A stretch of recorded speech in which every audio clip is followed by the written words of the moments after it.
Herzlich willkommen, liebe Zuschauer, zu einer weiteren Folge von Im Auge des Bruders mit Scott Ritter hier auf unserem YouTube-Kanal Gegenpol.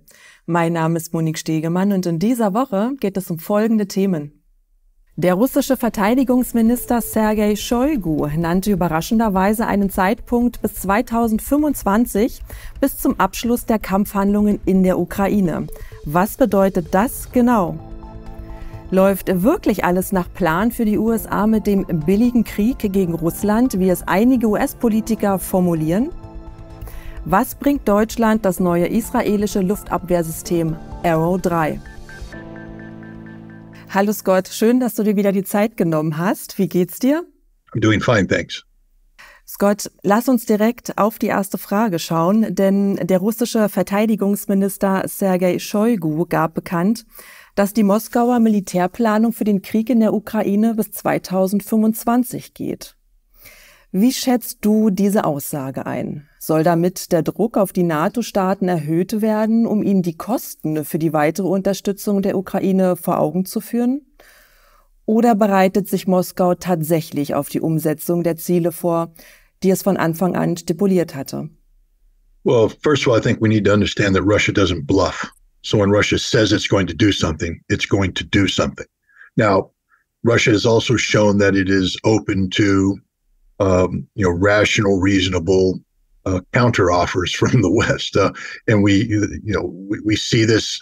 Remember when the conflict started in February of 2022, the stated objectives were denazification, demilitarization, and no NATO membership, and yet Russia was willing to go to the negotiating table and conclude an agreement that had Ukraine signed it on 1 April when they were supposed to meet with the Russians in Istanbul, Turkey, would have brought an end to the war, that would have retained the territorial integrity of Ukraine, saved 400,000 lives, $1 trillion, tens of millions of displaced people. The demilitarization and denazification aspects of Russia's demands had been largely watered down. And Russia has, since that time, been open to reasonable negotiations to bring an end to this conflict.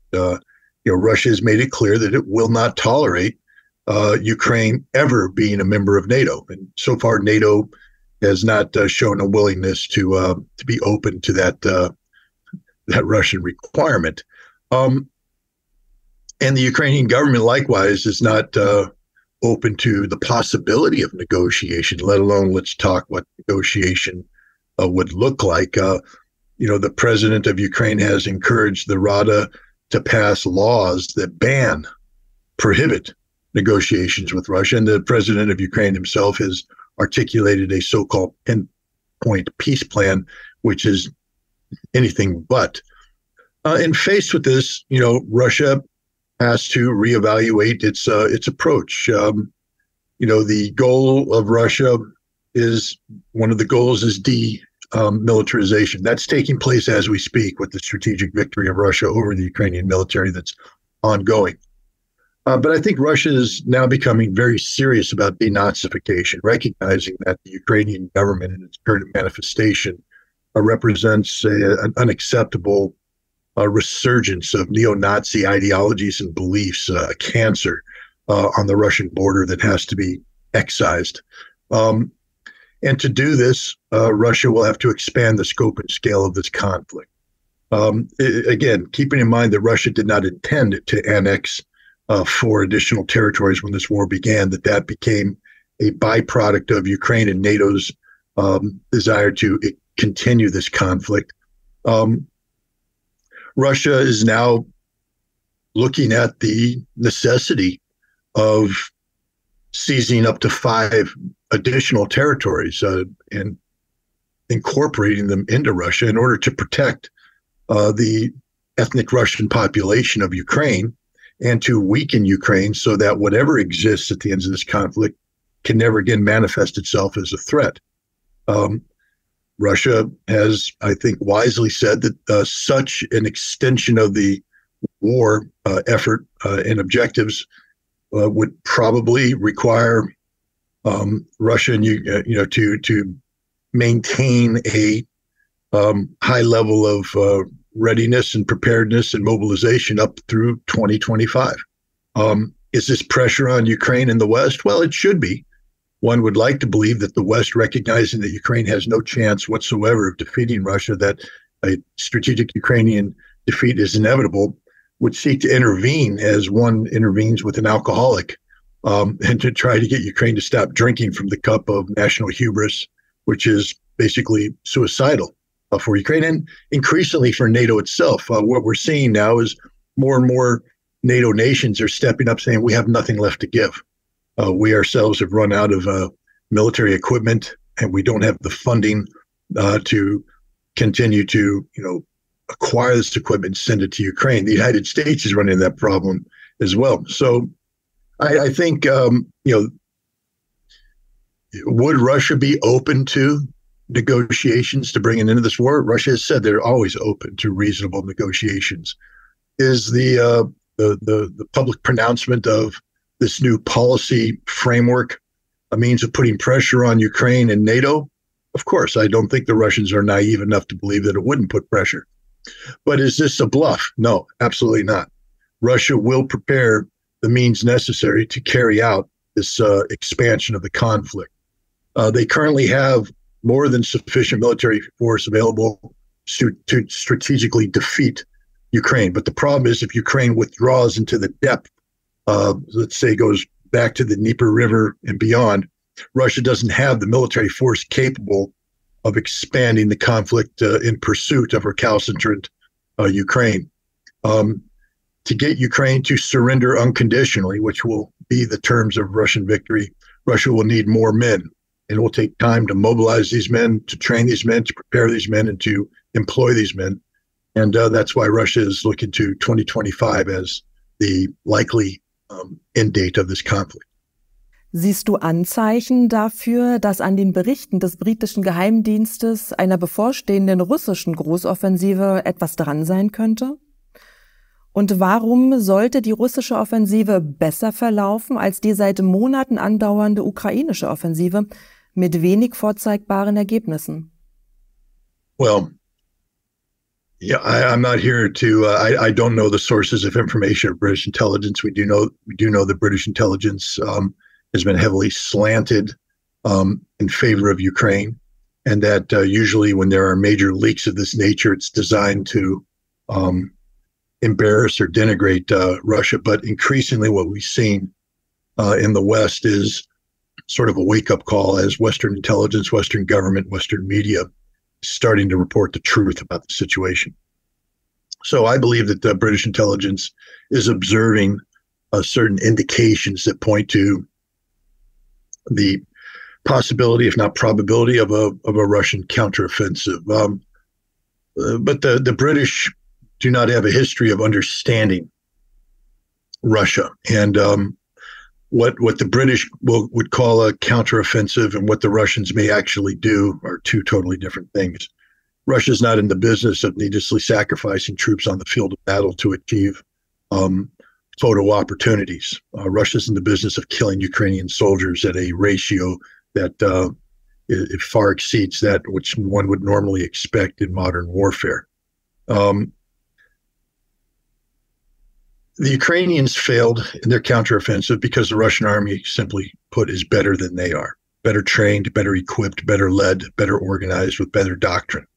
The Russians are also operating from a defense that was specifically prepared with this Ukrainian counteroffensive in mind. The Ukrainians projected their goals and objectives and their methodologies well in advance. One only has to point back to the December 2022 interview given by General Zaluzhny to The Economist and to other Western outlets, where he basically said that Ukraine will be launching a counteroffensive in the spring and summer, the goals and objectives of which are to seize the city of Melitopol, to sever the land bridge connecting Russia with Crimea.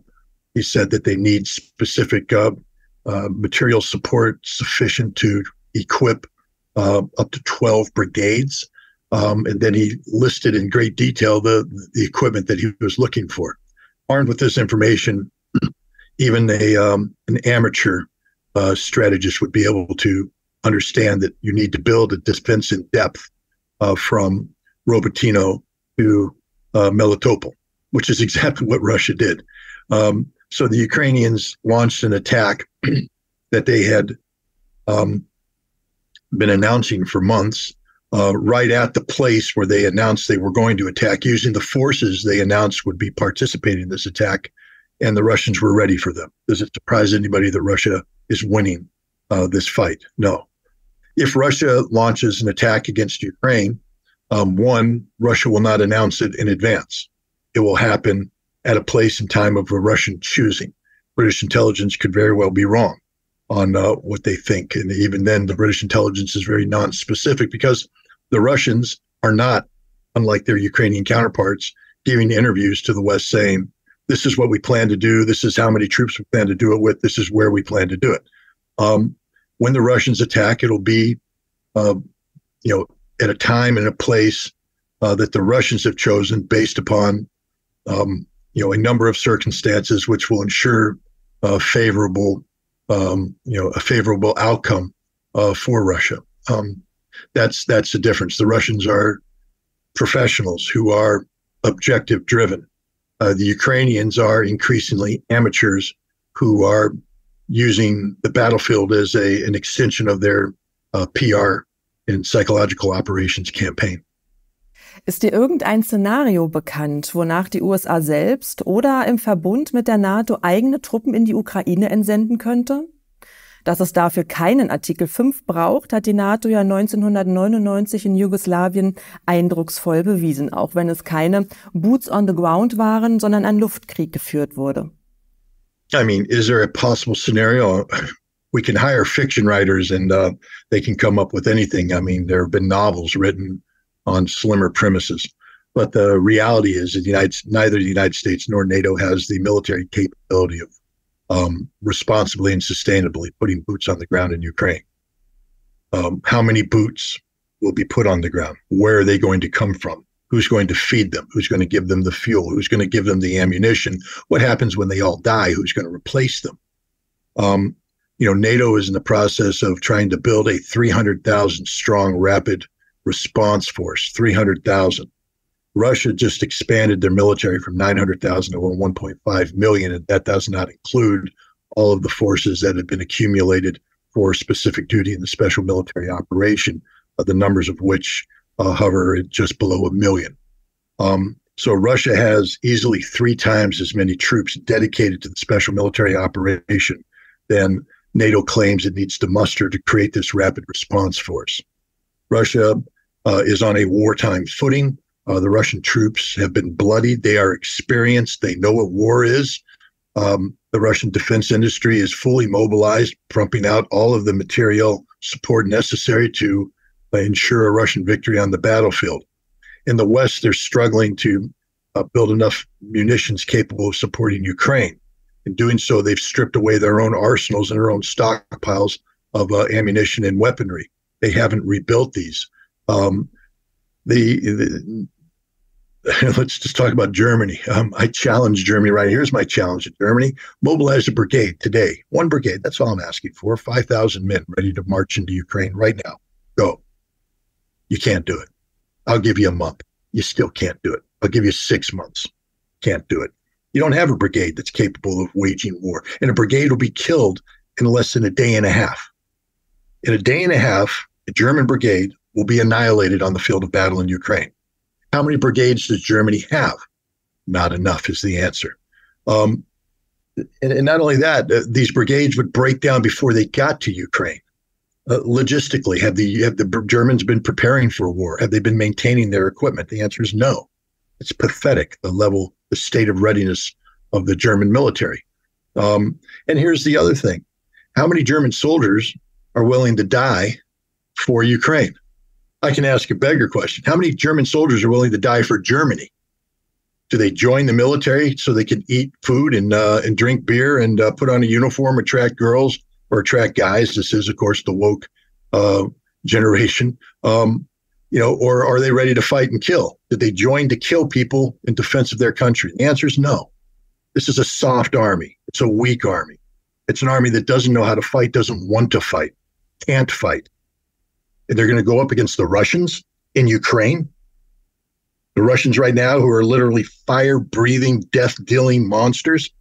I don't mean that in a negative standpoint. I'm just saying that their soldiers have broken through all of the artifice that exists in a peacetime military. They know the reality of war. They've buried friends. They've held the bodies of friends who have died in their arms. They know what it means to have people die to the left and right of them, and yet they're still there, still ready to fight. Are the Germans ready to do this? The answer is no. Neither are the Americans. Neither are the French. Neither is any nation in NATO. There's not a single nation in NATO ready to make that sacrifice. So to answer your question, there isn't a snowball's chance in hell of any NATO nation putting boots on the ground in Ukraine. Not at all. Bis jetzt brüsten sich ja einige US-Politiker damit, dass es im Grunde ein billiger Krieg ist, den Washington gegen Russland führt.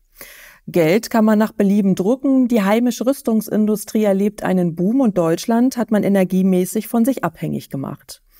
Und für all das musste kein einziger US-Soldat sterben, während die Opferzahlen in der Ukraine in die Zehntausenden, wenn nicht sogar Hunderttausende gehen.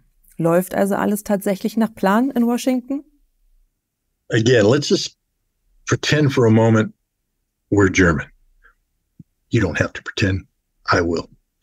And I'm looking at America and I'm saying, man, America's been by our side since the end of the Second World War. They created NATO to protect us. They've been here. Wow. And I've always believed that America would fight side by side with me if the time came, that America was an ally, a friend. But now they've blown up the Nord Stream pipeline. They've destroyed my economy. They've mocked my chancellor. They're trying to destroy German industry. And they're now saying that the definition of an American military success is to have other people die for them. You mean America's not willing to die side by side with me? They're going to hire other people, because that's what it is. It's basically America's paying the Ukrainians to die for America. Does this engender confidence in Germany? Is America just going to turn around and pay Germans to die for Americans? Is that the American mode of war, to let others do the fighting? What happened to the brave American soldier? What happened to the concept of, American military heroism, where Americans could do great feats on the battlefield? No, we have to pay other people to die for us now. If that's the definition of an American victory, then I don't want to have anything to do with it. I would advise the German people and anybody in Europe not to have anything to do with it as well. It's an expression of the weakness of America. America has become the modern day Rome. Remember, Rome fell not because the Roman legions forgot how to fight, but because Rome stopped forming Roman legions and started paying others to do the fighting for them. That's what America is today, a nation of moral cowards, intellectual cowards, physical cowards, willing to print money. We're not even earning the money. It's not like we went out with our hard-earned sweat and, put this money together and said, here, we've worked hard to give you this money that with our aching hands, and we're asking you to do something. We're fat, we're happy, and we just hit the printing press and we give it to them. But also, guess what's happening? The American people are starting to say no.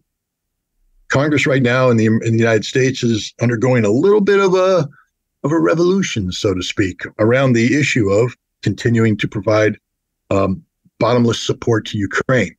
So, yeah, it's not going too well for Washington right now, I don't think. Lass uns über Deutschland und Israel sprechen. In Berlin wurde feierlich bekannt gegeben, dass Deutschland das israelische Arrow-3-Luftabwehrsystem kaufen wird. Bundeswehr, Politiker und Medien feiern diesen Rüstungsdeal als historisch, weil man sich jetzt besser vor Raketenangriffen schützen könne. Russland wurde zumindest implizit als das Land genannt, wogegen man sich mit Arrow-3 schützen möchte. Ist das aber wirklich so? Arrow-3 wurde doch als Abwehrsystem gegen ballistische Mittelstreckenraketen entwickelt, hauptsächlich um sich vor iranischen Raketen des Typs Shahab-3 zu schützen. Aber Russland verfügt gar nicht über taktische ballistische Mittelstreckenraketen. Was bringt also dieses System für Deutschland? Well, imagine if you would, a nation of couch potatoes, a nation of fat, middle-aged men who don't do anything except watch TV and eat schnitzel, suddenly being told that they have to go to the gym and start working out. And suddenly somebody brings in a single piece of gym equipment. They go, oh my God, look, a gym. Oh, we're going to get in physical shape here. Look, it's one piece of gym. They don't know anything about the gym. They don't know anything about getting in shape. And they don't really want to get in shape. They're just letting other people buy equipment for them so they can pretend to get in shape. That's what Germany has done here. The Arrow-3 is not a weapon system that is capable of defeating a modern opponent. It's been tested against Hamas. It's been tested against Hezbollah. I will tell you this, if Iran saturated Israel with its medium-range missiles, the Arrow-3 would not be able to defend Israel. Israel would be annihilated. This is the reality. The Arrow-3 is not a weapon capable of defending German airspace. It's a fake, just like buying a single piece of gym equipment does not suddenly make you Arnold Schwarzenegger. It takes years of training to build up that body. And it takes, military professionals to receive a piece of, what are they going to do with the Arrow-3? Where are they going to put it? Are you going to put it next to that Taurus manufacturing plant in Bavaria that Russia's going to blow up if you send Taurus missiles to Ukraine? Arrow-3 won't help you there. The Arrow-3 can't shoot down the Kinzhal missile. It'll be hit by about a dozen Kinzhals. The Arrow-3 can't shoot down anything that Russia has, that Russia would employ against it. But a weapon system in and of itself doesn't do anything. It has to be integrated into an approach. It's not just Germany, but all of NATO, which has failed to build a viable air defense system against anybody. So this just shows you how pathetic Germany has become. To sit there and let other people build your defensive weapons for you and claim that by buying these weapons, you're somehow safe. Germany will never be safe until Germany stands up and decides to define itself as a nation worthy of defense. At that time, they will take a realistic look at the threats that confront it and hopefully realize that Russia is not one of those threats. I mean, after all, it wasn't Russia that blew up the Nord Stream pipeline, now was it? But it shows you how pathetically immature and childish German politicians are. And they're actually making Germany weaker in the name of making Germany stronger. Eine weitere Erklärung seitens der Bundesregierung war, dass Arrow-3 auch die Sicherheit Europas stärken könne. Wenn wir also die theoretische Bedrohung durch iranische Mittelstreckenraketen als Grundlage für diese Behauptung nehmen wollen, dann betrifft das insbesondere die Länder Südosteuropas. Aber die USA haben mit Aegis Ashore bereits solche Systeme in Rumänien stationiert. Was weniger an westlichen Medien berichtet wird, ist aber die Tatsache, dass Aegis Ashore über eine Dual-Use-Kapazität verfügt, also nicht nur defensiv eingesetzt werden kann, sondern eben auch offensiv.